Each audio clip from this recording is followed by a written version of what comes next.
Hey, minions of metal. Welcome back to Getting Hard Podcast. Sitting across the table from me, we have Jen. Hello. And I am Tim, your two hosts. This week we got an interesting episode for you. We're going to delve into what the fuck core is, because this is a thing that's kind of been bothering me for a good many years, and it's a term that gets thrown into a lot of metal, so I did a bit of investigation because I finally wanted to know the answers. What do you think about this whole thing, Jen? Oh, I think it should be pretty interesting. It's kind of bothered me that it seems like it gets thrown into a lot of different genres, and I think people use it as a term to draw people towards their music because it's just... I've heard some pretty stupid fucking names out there, like crabcore is one of them, and mathcore is another one I heard. And I just find that it's an overused term, or I did think that until I started learning about what exactly the whole thing came from. So, how you feeling this week anyway? A little better? Better, I have a voice. I can hear that. Still have some sniffles from the flu, but I have a voice. You don't sound like a fucking gremlin anyway. No. So, yeah, it's been an interesting adventure for me to find all the info on this stuff, and I've learned a lot of shit. So, basically, I'm going to have to talk about a bunch of stuff that I'm not into, and it was cool for me because I got to learn about a lot of punk, because I am not a punk head. I've never really been into it, and I'm not going to lie, I still am not after having listened to it for fucking the last week. But basically, the word core comes from hardcore punk. So a lot of people just call it hardcore. But it started basically in the late 70s. It was kind of after punk sort of died out quite a bit. And basically what it was is a lot of the people were taking influences from punk bands. So I'm talking like, I don't know, I didn't really get too far into the origins of punk. But they took basically the feels from that and they were speeding it up and they were making it more aggressive. You know, there was... harder sounding vocals and a lot of like faster guitar line, more distorted guitar line, stuff like that. Now to listen to it, it's still very, very punk, but it's different. I can hear a difference. Punk to me has this really happy feel. It always did, whereas this was more aggressive, more rebellious. A lot of the lyric basis for hardcore is rebellion, anti-parent and anti-work, anti-jobs, overall anarchy. Now, not violent anarchy, but just more like in the sense of not following social norms, social values, and stuff like that. And much more aggressive feel to it than the early punk. Have you ever listened to any punk? Back in my, sort of first 2 years of university, last year of high school, a little tiny bit, but Like who? Like skater punk, so more of that happy punk, like Goldfinger and... Okay, yeah. I kind of know who they are. Yeah. I've just never, for some reason, I was never drawn towards punk. I wasn't really either. It was like a little phase. Yeah, like a couple of friends of mine, when I was growing up, they listened to some bands like Pennywise and No Effects and the Misfits and stuff like that. Now, the Misfits, actually, it's funny, they actually are considered to be a hardcore band. And they're going to be one of the first ones I'll mention here. They were probably close to being the first to really do the hardcore scene. So the Misfits was formed in 1977. They're from Lodi, New Jersey. Lodi, I don't know how you say that. I guess it's... They're American? Oh, yeah, the Misfits, very, very American. I always thought they were British. Nope. So, yeah, they formed in 1977. Before them, I think Black Flag had been doing some stuff, but it was kind of iffy whether or not their first couple albums were really considered to be hardcore because they were still just a bit of a punk band. But lyrically, they fit into the hardcore because they were just fucking talking about drinking beer and partying. Now, did they have Henry Rollins the whole time, or did he come later? No, I believe Henry Rollins was like their second singer, and he remained in the band until their demise, which actually wasn't really a demise. I think they just kind of called it quits one day. Yeah. And then he started doing his own thing, which I don't know what the fuck that was, but it certainly wasn't hardcore. No, It it's like was spoken word well, no, it punk, wasn't. Was it really? kind of. Even the Yeah, Henry Rollins band? yeah, Because I know he's done some solo work that was spoken word. That's just yeah. fucking trash. I don't know what the hell. Except for the stuff with William Shatner, that's pretty awesome. Yeah, yeah, those are Christmas songs. Yeah. But anyway, so Black Flag actually formed in 1976. They're from Hermosa Beach, California. And yes, that is Henry Rollins' band. I think the first album, or maybe the first two albums, didn't feature him on it. But he was actually at a show, and I don't know if he came up on stage and he did a track with them or something, and they were like, "You're in the band now," basically. I love Henry Rollins. I just was never a fan of any of the music he was part of. Yeah, yeah. He's kind of a cool guy. He's just not. Yeah, he's just not something I would have been into. So, basically, hardcore. It's a lot of controversy over who coined the phrase and this and that. Now you'll get Kerrang, I think, or not Kerrang. Anyways, one of these punk magazines, they claim that they did it, and this journalist claims that he did it. And DOA from Vancouver, they claim that they basically coined the hardcore name with their album title called Hardcore, or called 81 Hardcore. And DOA's, they put out some decent crap. I've listened to it, and it's punk, and it's fairly tight in comparison to some. Like, I mean, some of those bands had a really sloppy feel to them, and I get that that's what they were going for, but it wasn't really something that I'd be into, because I was into more of a precise type of music, even at a young age. So you got DOA. I don't know exactly when they formed. I think about 79 or something like that. And then a band called The Middle Class from Santa Ana, California. They were formed in 78. So they were one of the first starters. And another one that came up that's really one of the pioneers of the hardcore name would be Agnostic Front. And they're from New York. So kind of spread over. I think this was kind of a little bit, too, of the Americans taking over a bit, because punk really was a British thing. There's a lot of UK punk, and there was a lot of German punk. Interesting you mentioned them, because they came up in my research on American metalcore.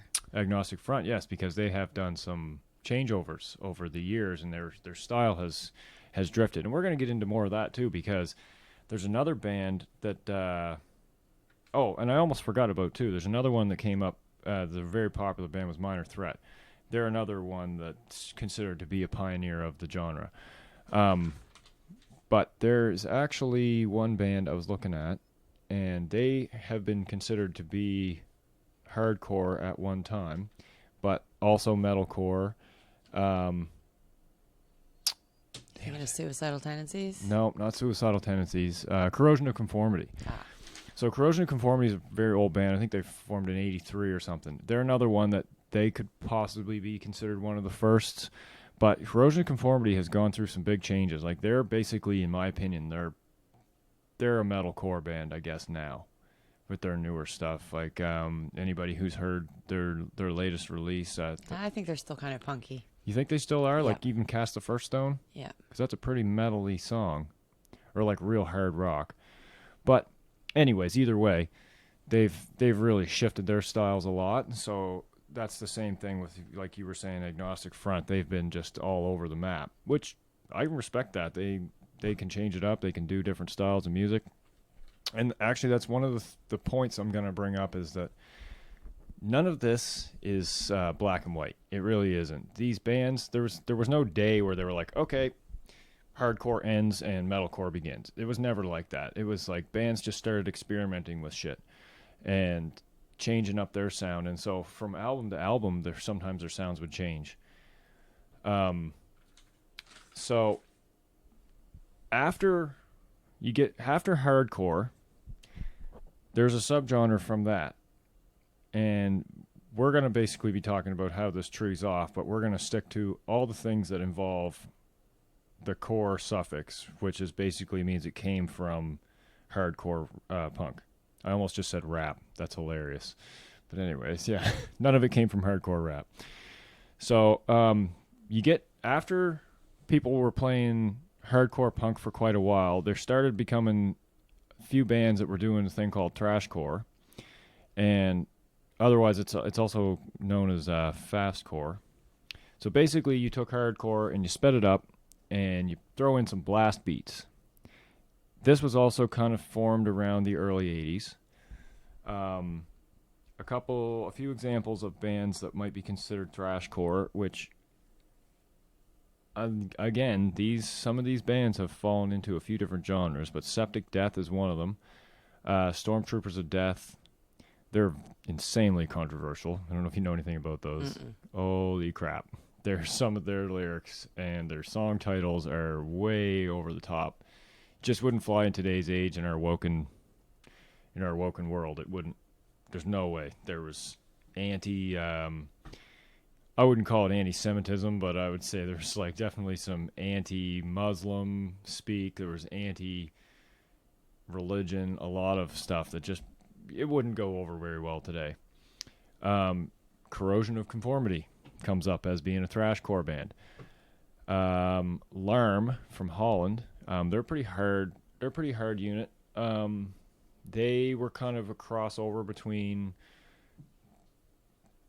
hardcore and thrashcore, I guess. And Cryptic Slaughter is from Santa Monica, CA, and they're pretty much straight up thrashcore. So basically, what you had here is a mix of thrash metal, which was an already existing thing, and hardcore punk. And that's what makes music, is blending different crap and making new crap that way, because it's very rare that you see a new genre just get invented right out of thin air. It usually comes from something. I mean, all of this stuff stems back to Bach, let's be honest here.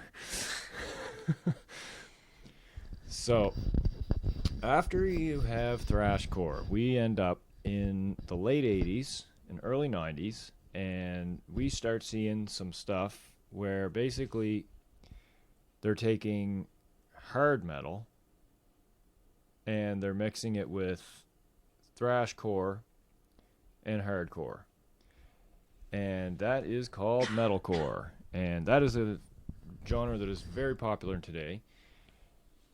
It's probably one of my top 5 metal genres. I love metalcore, but I'll tell you right now, I fucking hate a lot of metalcore bands. There's so much shit out there that's so different from one thing to the next that I can't like it all. It's a lot more happy. It's a lot less violent lyrics, but more.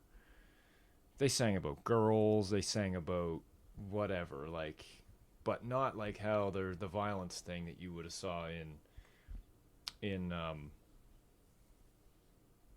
some of that fucking hardcore punk. There wasn't really a lot of that violent stuff.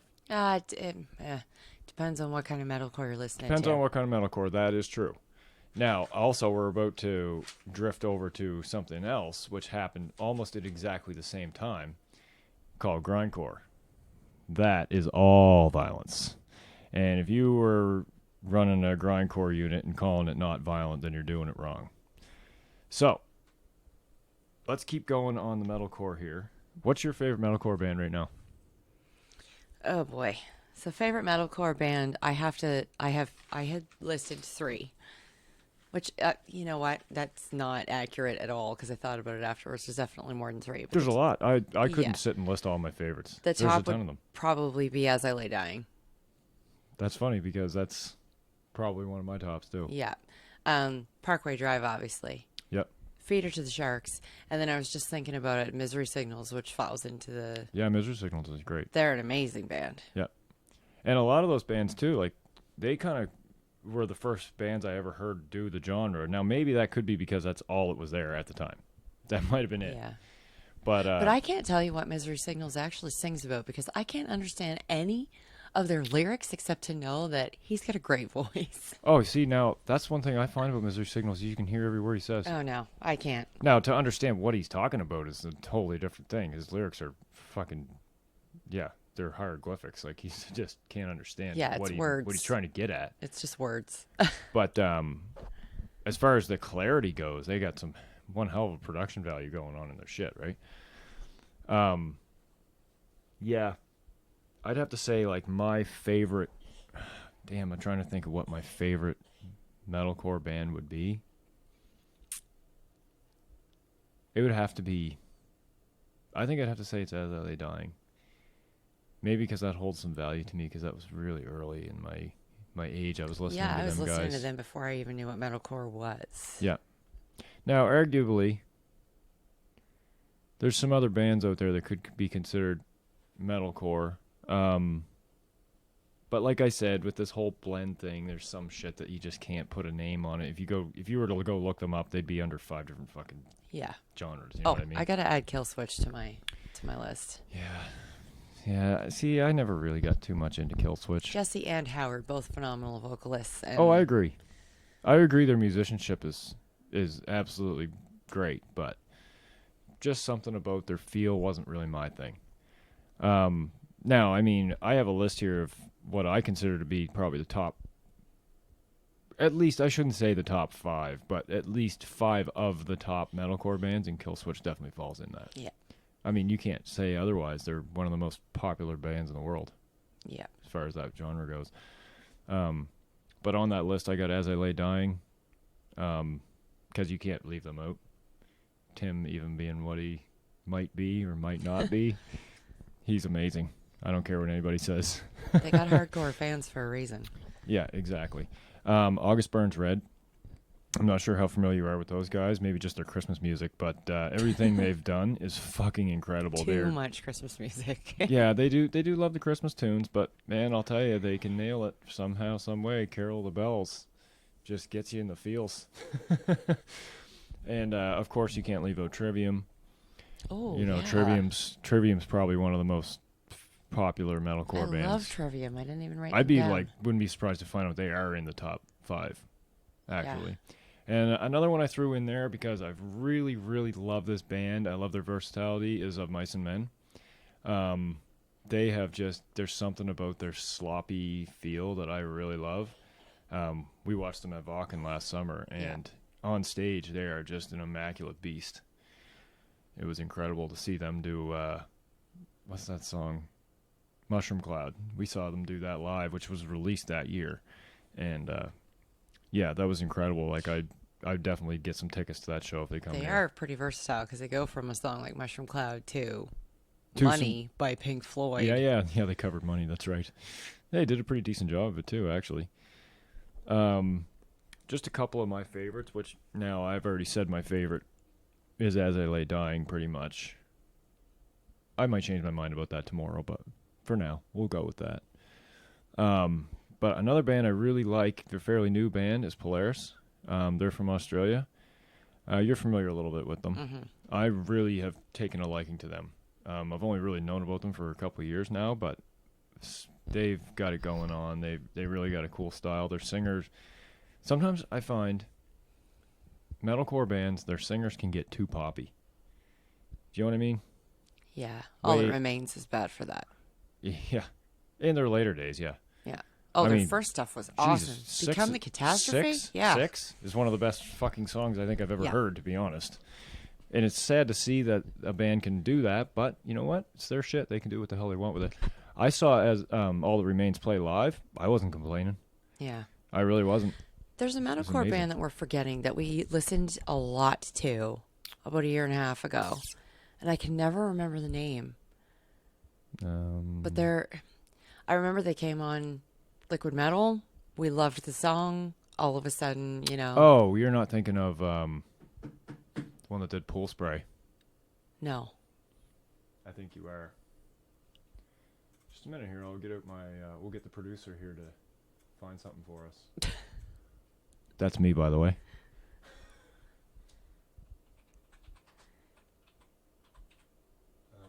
Veil of Maya. Yes, it is. Yeah. See, Veil of Maya. Yes. They Okay. are a great I don't know band. why I left them out, but they are a pretty decent band. For some reason, they kind of fell off here in the last year. They or so. did fall off. I And I haven't think heard them. that's why they're not really listed anywhere. There's only one album. I don't haven't understand why heard they fell much of off. them. I don't think they only have one. I don't think they only have one album. I'm pretty sure they actually have quite a few albums. Yeah, they do. Do they? Yeah, so they've got listed here. They got 6 albums. Oh, wow.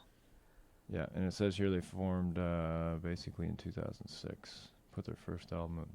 Formed in 2004, but they put their first album in 2006. I had no idea they were around that long. Yeah, I mean, I think it just took them a while to get recognition and stuff. I mean, they're a great band, But like you said, there's a few Veil Maya songs that I'm like, it's too far into the pop realm for me. There's some of it where it's not, but there's some where I'm just like, okay, you've gone too far into Backstreet Boys and fucking NSYNC Yeah. vocal style, and you're moving away from a metal singer. Because I mean, let's be honest here. What's the whole point of fucking heavy metal? To be heavy, Yeah. right?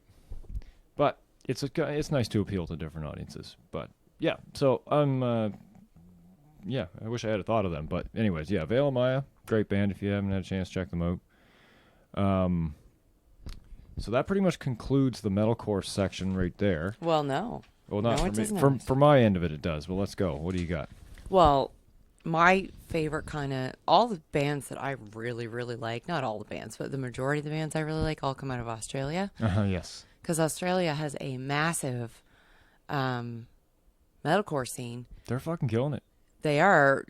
Their heavy metal scene in general, they are killing it. When I was doing my research on it, they kind of went from punk to so their metalcore is seen as really kind of masculine.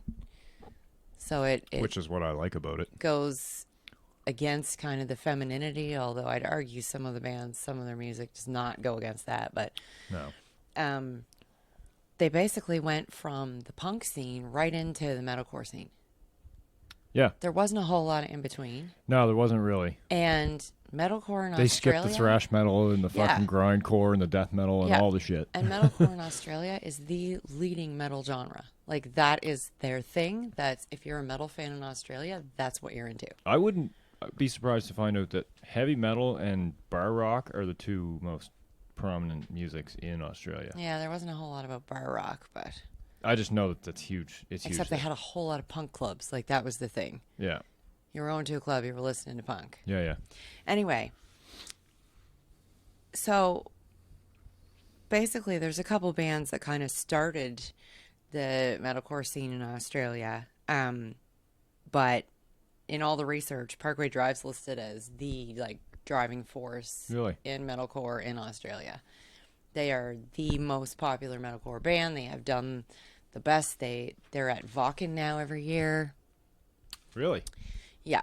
I just looked at the Vaughan list and I didn't see them on it, but that list is so fucking huge. I can't distinguish what I'm looking at half the time when I see it. That was the show last year that we tried to watch, and the website went down. And that's also the show that they're making the DVD of. That's coming out. Oh, really? Yes. It's at Vaughan? Yes. Holy shit. It's the entire set. I don't usually buy music DVDs, but that might be one I'd probably get. It's coming out as a double disc. It's like a bunch of tour footage and then the show at Vaughan. So, personally, when it comes to Parkway Drive, you know I'm a big fan of the older yeah, me as well. albums. I'm not a huge fan of the last two albums that were put out. Horizons and Deep Blue and Atlas were, pretty much what I started listening to as far as Parkway Drive goes. Well, the first time I had ever heard them was with you. Yeah. Because you were, like, playing it on a CD, and I was like, who the fuck is this? Never heard this band before, and you had told me, and I probably forgot the first 35,000 times I fucking heard it. And I have to keep asking you just because that's me. I used to smoke a lot of weed. Anyway, they were formed in 2003, so they've actually been around quite a decent chunk of time considering it's 2020. Yeah. Yeah, that's a long-ass time for a band to last. Yeah. Especially in today's, music industry. It's a fucking lucrative spot to be. Yeah. And they kind of got their start they did a split album with I Killed the Prom Queen, which they are listed as one of the pioneers of Australian metalcore. So then Parkway Drive played some smaller festivals like the Vans Warped Tour they did a couple of years, all kind of in tow with I Killed the Prom Queen, which I knew nothing about, and then I listened to them based on doing the research for this, and they're an awesome band. Who is it again? I Killed the Prom Queen. Oh, fuck. Love them. Yeah. Absolutely love them. I knew nothing about them until God, recently. I love them. Anyway, there were some notable bands that were mentioned as kind of the pioneers of Australian metalcore, some of which I really don't like North Lane. Yeah, I couldn't get into them too much. There is The absolutely, market is flooded there. So let's to be fair. but North Lane there was absolutely zero any kind of screaming in it. Nothing. It was all It was all singing. singing. Yeah, There musically they sounded amazing. that's kind of like Barry Tomorrow. I don't know if you ever heard of Barry Tomorrow No. before, but they're a metalcore band with no screaming at all. Which, it's cool. Whatever. Eh, Do what you want. meh. But it's like, remember I was going back to like what metal is? Yeah. Not I all mean, metal has metal's a very screaming in it. masculine. Not all metal has screaming in it though. So if Metal's you look, a very masculine thing, so you kind of, you want that. yeah, you expect You want that. that grit, that edge to it, right? Anyway, North Lane and I Killed the Prom Queen were kind of listed as the first of the Australian metalcore bands. Okay. Then there was Make Them Suffer, which I had been listening to years ago. Yeah, they're all right. Had no clue they were part of that scene. A band called Alpha Wolf. Yeah, doesn't ring a bell. They've been around a very long time, and actually, they're not that bad. No. They're worth listening to. Feeder to the Sharks, who have disbanded now, unfortunately. Yeah, that was recent. Going back to the violence in lyrics thing, they had some pretty damn violent lyrics. Yeah. About killing ex-girlfriends, not necessarily just the ex-girlfriends, but Yeah, that's well, I mean, their whole title, their band name, yeah. Feeder to the Sharks. I mean, yes, they're pretty wah-wah, but they do it in like a really, yeah, they're really aggressive. crazy in your face way. They're really aggressive in that way. I mean, like I said, that's part of what makes the metalcore thing too. Is it wasn't so much based around like, violence and this and that. It was based around, oh, my girlfriend left me. Yeah, exactly. Exactly. Anyway, the last few were like Polaris and The Artist Murder also came up as some of the. I know The Artist Murder came up in your deathcore list. Yeah. Was the deathcore list? Yes, they did. I think it's because, like I said, they've done some genre flips over the time. Yeah. Now to hear them now, they're just full on brutal. So, between the Buried and Me, is that crazy band that does everything from swing to jazz to? Yeah. Well, What do they fall into? They're metalcore, Okay. but they also, like I said, where they fall into other genres because nothing's really one fucking thing, especially not in metal. Like when you're a rock band, I guess maybe you can just be a prog rock band or whatever. But between the Buried and Me, I consider them to be progressive. So maybe you'd call them progressive metalcore. They remind me very much of Incubus's first, like their kind of early stuff, like A Certain Shade of Green, and because they, Yeah. Now there's some subgenres of metalcore as well, like mathcore. Yeah. Is a subgenre of it, and that's like beats you can't get your head wrapped around. That's what that's all about. Is such weird timings and timing changes and stuff. So I guess the only other thing with the metalcore was I looked a little bit into the American metalcore, just to reiterate like a couple of the things you said, dating back to the 80s with bands like Suicidal Tendencies and Agnostic Front. Yeah. And Killswitch was actually one of the early American metalcore bands, even though they came around on the scene at the same time, sort of as Atreyu, but Atreyu takes all the credit for. Yeah, I almost forgot to actually say here. I actually did find a list. It's a very, very, very long list of the first metalcore bands. So I kind of dug through and I listened to a bunch of it and I found some of the stuff. And to hear it, it's funny because if you heard these, you'd be like, what? That's not metalcore. That's not. But it's like where this evolution thing I was talking about happens. So like by later standards, some of these early bands were much more punky. They really were. Like they sounded more like a punk band than you considered to be a metalcore band. Because when I think of a metalcore band now, I think, well, you're basically a fucking deathcore band with singing. Yeah. There's blast beats. You're talking fucking big, hard breakdowns, shit like that. That's what I like about the metalcore is it's in your face. Yeah, exactly. So like, a lot of the early shit was just basically punk, and it was more punk than metal. But it had that blast, and it had those breakdowns in it. But it still had kind of clean vocals, maybe not so much screaming and stuff. I actually found out a few things that surprised the shit out of me was Jamie Jasta, who is a very, very famous now metalcore musician. He was one of the fucking pioneers. Some people would consider to be one of the starts. Another band is Earth Crisis. Okay, go back to Jamie Jasta and just remind me who he is again. Well, he now is just known as Jasta, but he's just a collaborative musician at this point. So he's done shit with everybody. Okay, so what would his Well, Jamie origins Jast have is been? like really good friends with what's his name from Killswitch. Jesse or Howard. Howard. Okay. I'm pretty sure they're like actually like buds. But so yeah, and his stuff nowadays, I mean, what a talented fucking guy. He's an amazing musician, vocalist. So he was kind of one of the starts possibly. Then there's a band called Earth Crisis, which I think you were listening to Earth Crisis last night. Yeah, I might have been. I think I was listening to it, and I looked at your phone, and that's what you were listening to. Yeah, I think so. So another one's Vision of Disorder. We got Overcast, Hogan's Heroes, not the fucking TV show. Isn't that a TV show? Yes. I thought so, but anyways, it's also a metalcore band. And a band called Focused. And I had a chance to kind of slip a couple songs in from each of these, and yeah, like I said, to me, I listened to it and I was like, okay, I can get where they see that transition, but not quite what you see as metalcore today. Yeah. Well, my vision of metalcore is, of course, like almost 10 years old now. Yeah. So when Parkway Drive first came out, when I first heard Feeder to the Sharks and that kind of thing. But when you look at these bands now, they're very much, you can see, like, especially with Killswitch, the latest album that they put out, it's much heavier than their previous stuff. And you can see that metalcore is kind of evolving. Oh, again it's changing. Yep. to be more heavy than it was previously. Yep. And I mean, that's some of that's to please the people. It's to please people like me. Because I like the metalcore shit. I'm not trying to sound like a fucking asshole. I'm just saying. I like the metalcore shit. I like the singing that's incorporated into the metal.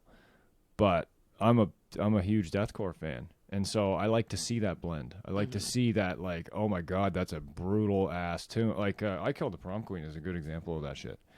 You know, they can have some fluttery, my girlfriend left me lyrics. I keep throwing that in as an example, but It's like a mix between hair and country meets metal. yeah. But then at the same time, 2 seconds later, they'll put you down on the floor with their blasts and their breakdowns and Which shit, is right? exactly what Feeder to the Sharks is like, which is why I Exactly. loved them Yeah. so much. Later to the Sharks. Yeah, relatively, or somewhat devastated that they're not Yeah. not a band anymore. But anyways, basically metalcore came around. People started mixing thrash metal and punk and hardcore all together, and that's what made it. And so it makes sense that it would have started to sound like punk. But so you were talking about Atreus, man. So Alex Verkatzis actually still to this day claimed that his band invented metalcore. It's very debated on the interwebs. Oh, it's very debated. I mean, that's always everything's going to be debated. Yeah. But which we're going to get into after I'm done with this metalcore thing. We got to kind of take a backtrack and go back to the 80s again, because there's some overlying stuff that happened. It's a little thing called grindcore. My opinion with the whole Atreyu thing, like, musicians are a big team. You're part of a metal or a music genre. You're all part of the same world. You're part of the Yeah. same family. You're part of the same team. Yeah. So for one moron to take credit for To just be like, I creating invented this the shit. whole Yeah, especially genre when of you music. consider that there was probably 250 bands doing the same shit they were and doing. there are bands that are a didn't make hell it. of a lot better than Atreyu. Yeah, but there was bands that were doing the shit at the same time that didn't make it. Yeah. That's just the one that pushed through and got through with Bleeding Mascara. Like, do you know why I even know who Atreyu is? Why? Because I liked the friggin' vampire movies there. Come on, help me out. Oh, those shitty Kate shitty, Beckinsale. Those the not Underworlds. shitty Underworlds. Underworlds. That is the only reason Why, why I has know Atreyu who got a Atreyu. song in- Yes, the first two movies, Atreyu had one or two songs in each Oh, one of nice. those Okay. soundtracks. No, and I I love had those Underworld. soundtracks. Fucking love Underworld. 'Cause I love Kate Beckinsale too. And it's Beckinsale. Just in case you're listening, Kate, I know how to say your name. There's controversy over how to say her name. Oh, she wrote something on Twitter before that said everybody thinks her name's Kate Beckinsdale, Oh, but it's not. if you can read. Yeah. Well, most people can't. Anyway, yeah. So I I was introduced to Atreyu from the Underworld Okay. soundtracks, which, you know, my origins are very gothy. Yep. Back in high school was totally in the fishnets and the little black dress and the army Yep. boots. I've and, seen some photos. Yeah, and the big time goth music, like the Yeah. Cult. And the Underworld soundtracks were very dark Yeah. and gothy like that. Oh yeah, I mean it fit. So I thought Atreyu was another shitty goth band. Ah, yes. Well, I mean that's the thing too is they fall into that somewhat. They were super whiny back in those But days. when I first listened to Atreyu, to me there was no metalcore. That wasn't a thing. No, they were a I whiny didn't know goth what band. that was, and I was like, "Oh, what the hell's this metal band that sings about girls? What the fuck is that?" Like Sum 41 meets fucking heavy metal or something, Yeah. right? But anyways, so yeah. Basically, some of the characteristics of metalcore: strong, heavy verses, and then more mellow, clean choruses and stuff. And then they incorporate breakdowns very often. And most of their lyrical content's positive. That's not always true, but No. most of the time, early stuff, anyways. I mean, if you look at, you know, Atreyu, we were just talking about them. There's nothing positive about any of their music. It's all sad, crying, wah wah stuff. Well, and but usually the ex-girlfriend was a vampire or something like that. that. And apparently her mascara bleeds. Anyways. So yeah, I don't think that's what that meant. that yeah, that pretty much concludes what we got about metalcore here. So let's go back in time, because this one excites me a little bit, because one of my favorite bands here is about to be involved. Yes, those are Tim's papers you're hearing. Oh yeah, it's not good Potter, is it? Be cracking papers and shit. Slamming your hand on the table. Yeah, I know. I probably have done that. Slammed my bottle down 100 times. Anyways, so we're gonna get into a thing called grindcore. I'm sure many of you love grindcore. It's probably one of the most popular genres of metal. So it was kind of came to be in the mid 80s. Started as a mix of heavy metal and hardcore punk. Back to the hardcore punk again, because that's where all this core shit comes from. It all comes from hardcore punk originally. So basically, if I was going to define it, it's a noisy, distorted sound, lots of blast beats. The guitars were drop tuned, which was a kind of a new thing to metal at the time, and the vocals were very growly or shrieky. So, the genre name comes from the grind part of it comes from British word for thrash, which I don't know why they have a different word for thrash than the rest of the fucking world, but if if there's any. Have you listened to any British conversations? So really? Well, they just have a different word for everything? Is that what you're trying to say? Pretty much. Yeah, I suppose. Have your crisps and your soda and your fucking. Anyways. What was it? Put your baby in the Moses basket? Yeah, something like that. It's fucking awesome. But anyway. So, yeah. No offense to any of our British friends. I don't have any. Not anymore, anyway. All our British listeners are done now. They're fucking gone. Anyways, I'm sorry. We don't mean to offend. So, the genre name comes from grind, which is what the British call thrash. Anybody can explain that, please? Give us a message. And core from hardcore punk, obviously. The lyrical themes tended to be very left. Surprising, actually. You know, there was no anarchy real involved. In fact, a lot of it was anti-anarchy. So, just to name a couple bands I can think of, we got Carcass. Okay, they are what you may consider the absolute pioneer of grindcore. Well, all of their stuff was about animal rights. A couple of their members used to be vegans or vegetarian or whatever the fuck you call that shit that people don't eat meat. They focused on animal rights, mistreated humans, and other shitty things that humanity has done, and that was a lot of their focus of their lyrics. Now they've drifted into other shit.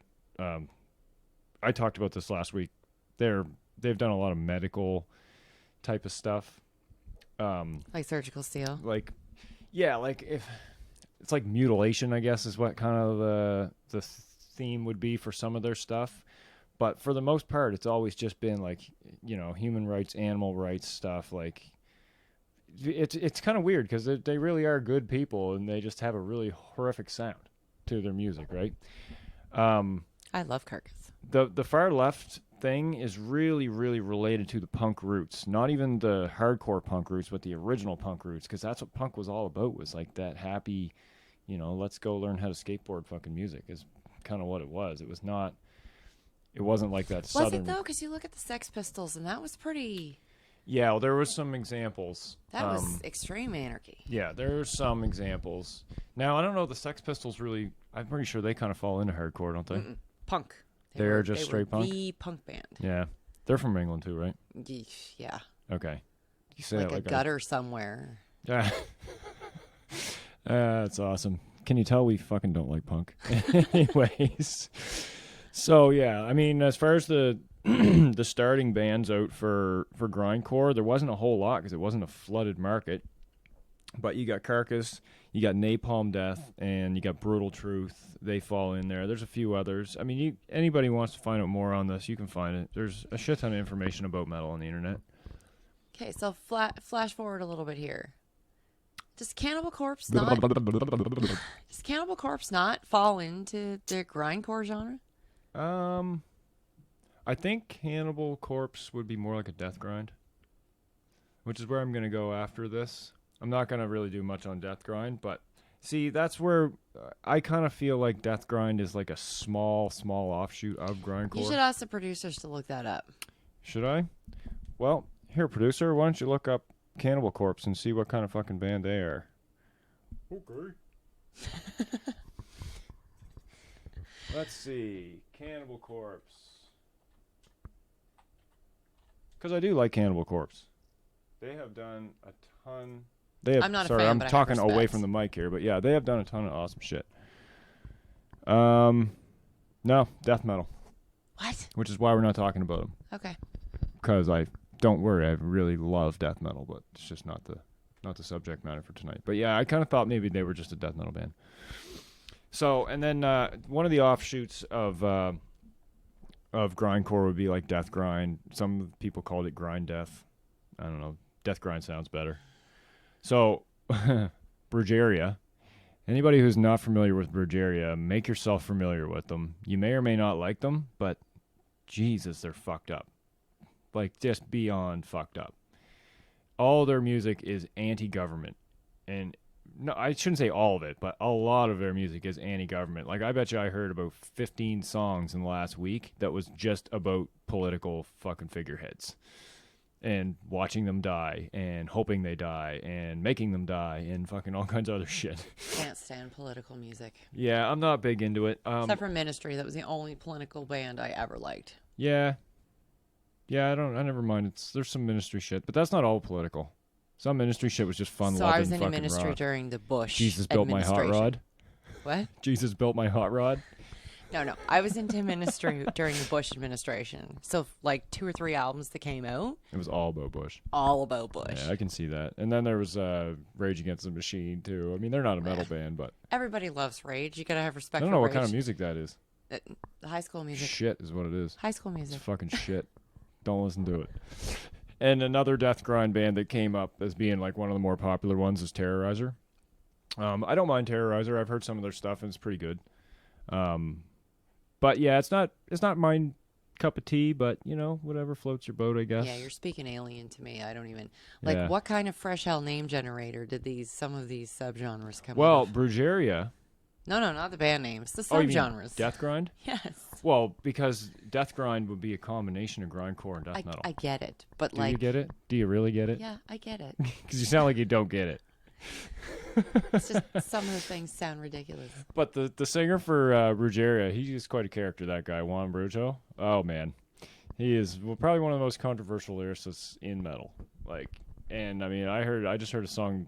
I don't think they've really done too much since 2016, I think was the last thing they really put out. But they're still a band. They're still touring. But they wear like the gang masks, like the bandana. Gorillas. They look like gorillas. Is that what it is? The Yes. gorilla masks? Okay, so they're Or like or coyotes, I guess it is, that take people across the border. They always have the Yeah. bandanas on their Okay. faces. That's what they So look like. these guys, all their lyrics for Brujeria is all in Spanish, and they don't do any English recordings, which I can respect that. I always kind of felt cheesy whenever I listened to a band that records their shit in 2 different languages, like Rammstein or something. You know, like Yeah. if you want to sing your shit in German, sing it in German.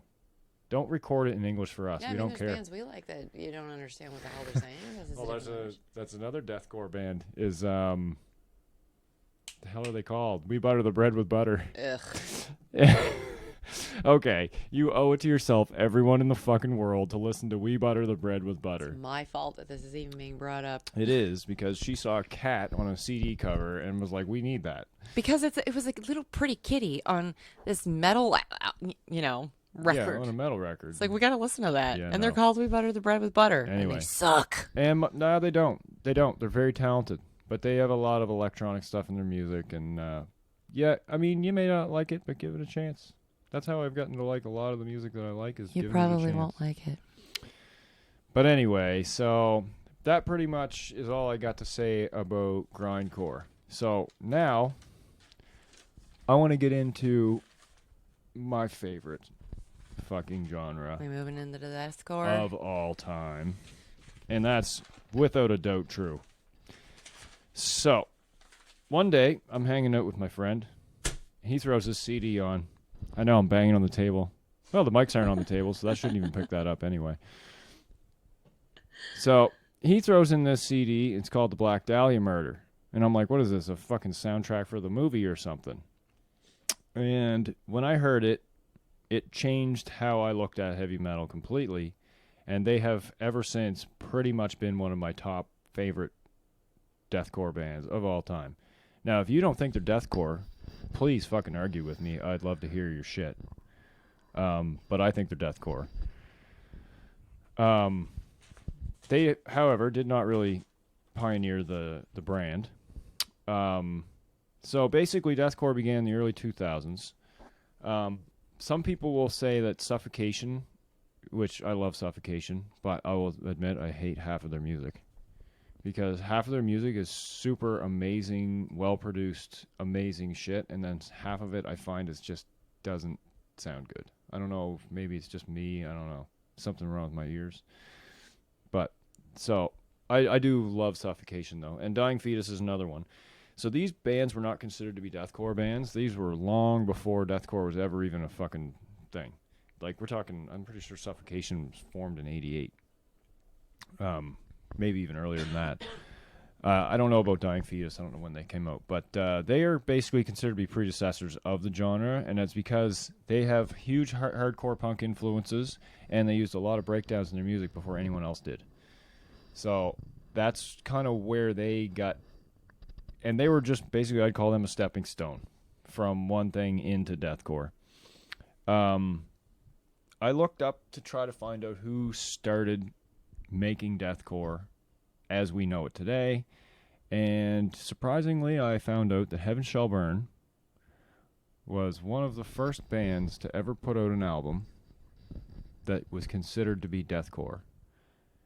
Another band I've been listening to for at least 15 years. I fucking love them. I've said it before and I'll say it again. They're not necessarily the best band, but there's something about them that is just likable. Yeah. Like, I even say when I hear their vocalist, I think I said this to you not that long ago. Like, I think if you put him in any other band, he'd be shit. Yep. He wouldn't even sound good. But for some reason, their thunderous, pounding fucking sound that Heaven Shall Burn has, and his vocals mixed in there is just fucking amazing. And they've got some beautiful guitar stuff going on They have, there. their guitarist is just incredible. Guitarists, I should say. Because I think they had two. And then there's Despised Icon, another incredible band. And if you don't know who Despised Icon is, you owe it yourself to check them out. You got to. They're fucking amazing. It's still going today. I think they actually just released something recently, within the last couple of years anyway. So yeah, that's basically how deathcore got started. So right now, deathcore, I think, is one of the most popular metal genres going. So it and metalcore they're topping it all. Like, there's more of that than there is death metal, than there is grind, than there is thrash metal, which I have respect for all of those. That's all relative to what time we're into. Yeah, it's true, and that can change from year to year as well. Like, bands take breaks and they don't do shit. Thrash has kind of died out a bit. Yeah, thrash has, but there's still some pretty decent thrash bands out there. Like, we're not talking about thrash metal tonight, but fucking Siberian Meat Grinder, oh my god. Get on that shit. These guys from Russia, just amazing. So, today, if we were to sit and try to think of, like, what the most popular bands would be from today. I'd have to go ahead and say one of the top ones is Zyard is Murder. They're fucking killing it. Number one should be Carnifex. Carnifex. Suicide Silence. As Blood Runs Black. Yeah, but we can't really talk about them being the top today because they're not a band. I know. I can, Yeah, you can dream. You can wish and hope live that in they the were past. still a band. They were an amazing band. I mean, you got the Browning. You can still listen to that. Yeah, the Browning's very, very techno. The Browning's not their vocalist. The Browning is their Guitarist, doing yeah. vocals. Yeah. But I mean, I don't dislike the Browning, but yeah. I don't either. There's think definitely they're- not deathcore. No. There's nothing deathcore about It's it. But yeah, as techno Blood Runs metal. Black, I got a special place in my heart for them. They're a pretty fucking awesome band. And Lorna Shore, new, yes. Amazing, also yes. All these bands, if you haven't heard any of this shit, you know what? Take a few minutes sometimes, make a playlist up on whatever your music service is, and just check out some of this shit. If you hate it, don't listen to it again.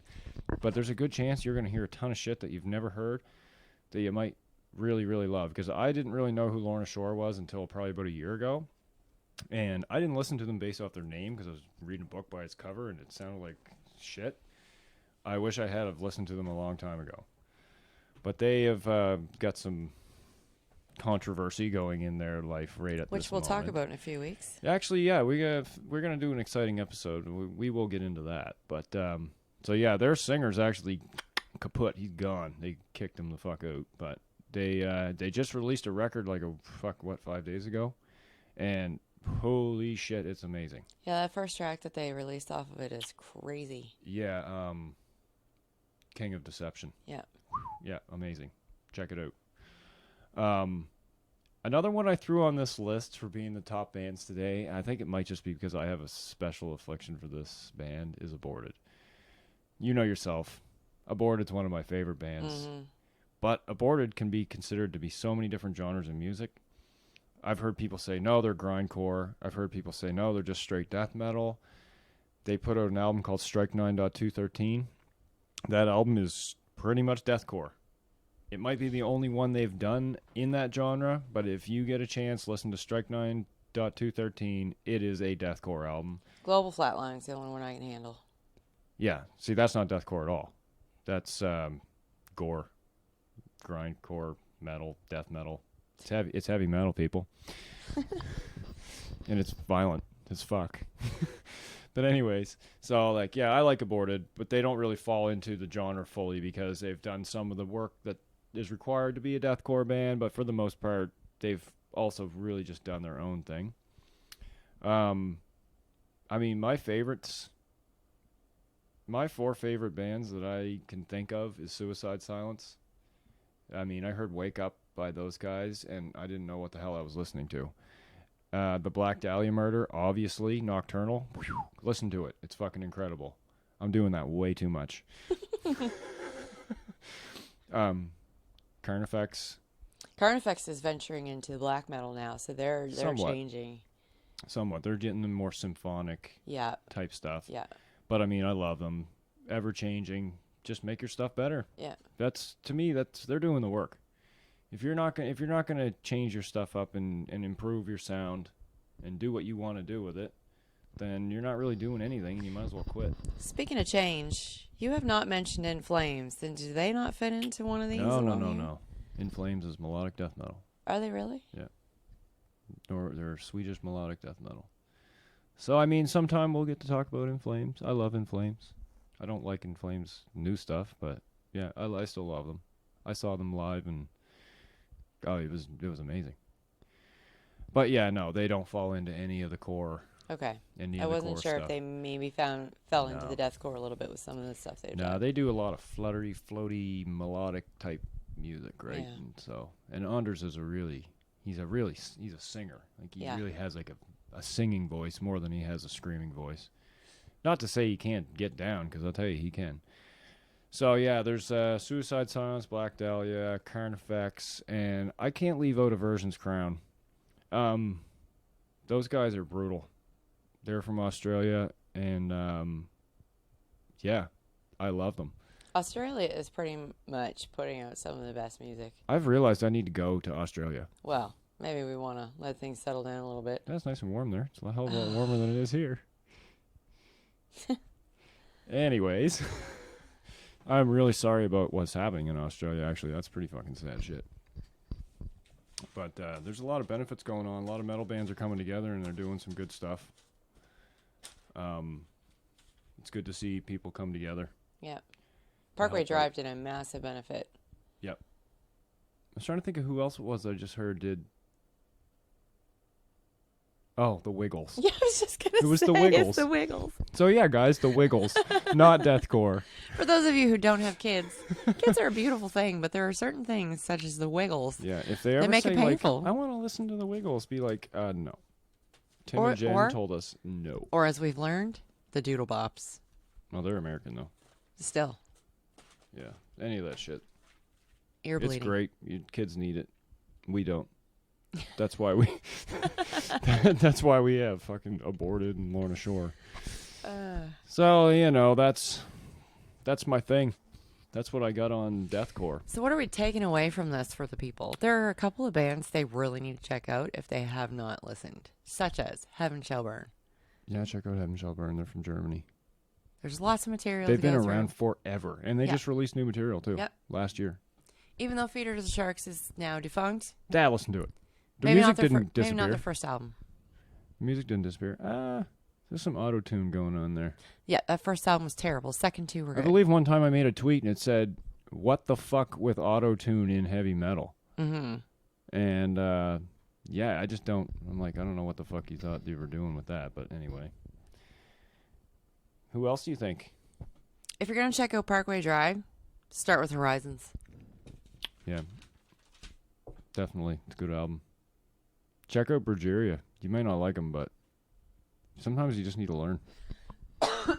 Sorry about the coughing, And folks. I've got to say, out of all this, huge learning experience for me. Yeah. Because I can't even say I've listened to 10 punk bands in my life. But now I have. So I have a lot more respect for punk. I don't really like it any more than I did. But I have a lot more respect now for what has happened during music throughout the years.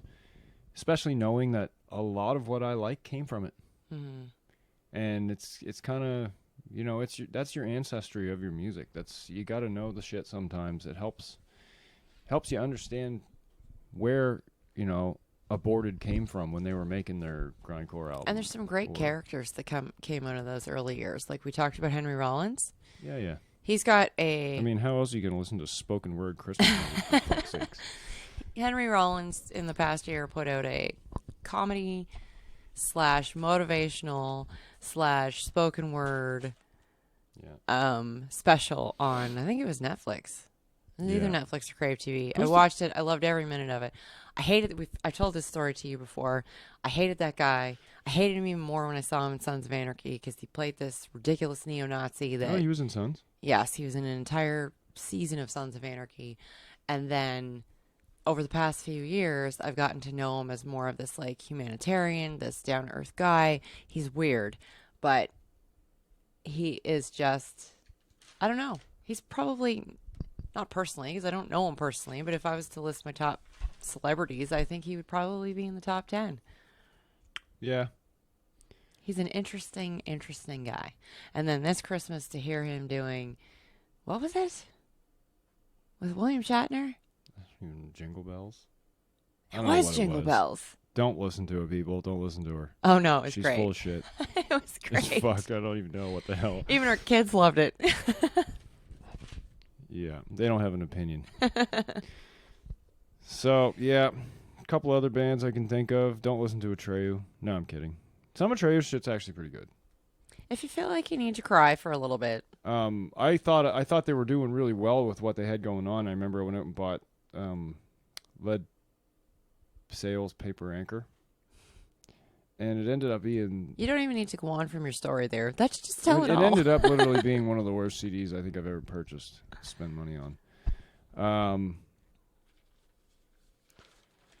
You can go and check out As I Lay Dying, and if you haven't done that, don't ever talk to me again. I think everybody probably knows who As I Lay Dying are. Yeah. Well, that's why I didn't mention Killswitch, because it seems like the whole world knows who Killswitch is. Like my But mom. Killswitch is evolving into this pretty awesome. Their last album was great. Yeah. My mom probably knows who Killswitch is. You gotta respect the Killswitch. Yeah. Of Mice and Men. Yeah. Another one of my favorites that we've talked about tonight. Between the Buried and Me. If you want to hear some weird ass fucking metal, then listen to Between the Buried and Me, because they'll send you on a trip, I'll tell you that. You can put your poodle skirt on and Yeah. You'll be listening to jazz 1 minute, and then next thing it's Big just band. fucking hardcore breakdown. Yeah, I mean the rest of the bands that we've talked about pretty much are all mainstream-ish. Not mainstream, but you know what I mean. People know them. Metalheads know them anyway. So yeah, I guess we can pretty well wrap this up. I only got one show date to plug this week. It's the only one I could really see that came up. Is if you're listening to this when it comes out, which is Friday, February the 7th, there is a show tonight at Gus's Pub in Halifax, Nova Scotia, and it is Cursed Fortune, 40 minutes to 5, Hogtooth and Path. Show starts at 9 o'clock. I'm sure the cover's going to be a reasonable amount. I didn't see that pop up, but, you know, it's usually $10 or something. at most. Get down. Check out these bands, man. These are the new people. These are who's keeping the generation of metal going on in our city. And if you're not from Halifax, well, fuck you then. But get on an airplane and get here. And just to pique your interest for the next few weeks, we had mentioned earlier in the podcast, one of the shows, can't tell you when the date's going to be that we're going to do it, but we're going to do an episode about scandals, controversies. Oh, yeah. This one takes some work, because I'll tell you, there's been a lot of shitty assholes in the metal genre. Yeah, we're going to have to nail it down to just the most notable. Most of which we like. Yep. That's the funny part about it. True but story. anyways, we're not saying that, you know, all bad things are done by bad people. We're going to talk about it because it's kind of funny when you start hearing about the stuff that people have done. So yeah, you can check us out on all of our socials. Our Insta is Getting Hard Podcast, one word. Our Twitter is at Getting Hard Pod, and our Facebook is at Getting Hard Pod, Getting Hard Pod. Please send us a message. Follow the episode on your whatever your listening service is, and then we will not follow the episode, but follow our podcast, and then you'll get notifications whenever new episodes are uploaded. And hey, guys, if there's something you want to hear us talk about or something you think we could improve on, feel free to send us a message. Yeah, if you think there's something we can improve on, you can go fuck yourself. Don't listen to Tim. But, no, I mean, also, yeah, send us an email at getting.hard.pod@outlook.com. And, yeah, we will definitely get back to you. We want to hear from people. Yeah, that's all I got. Thanks for listening, everybody. Have a good week. Bye-bye.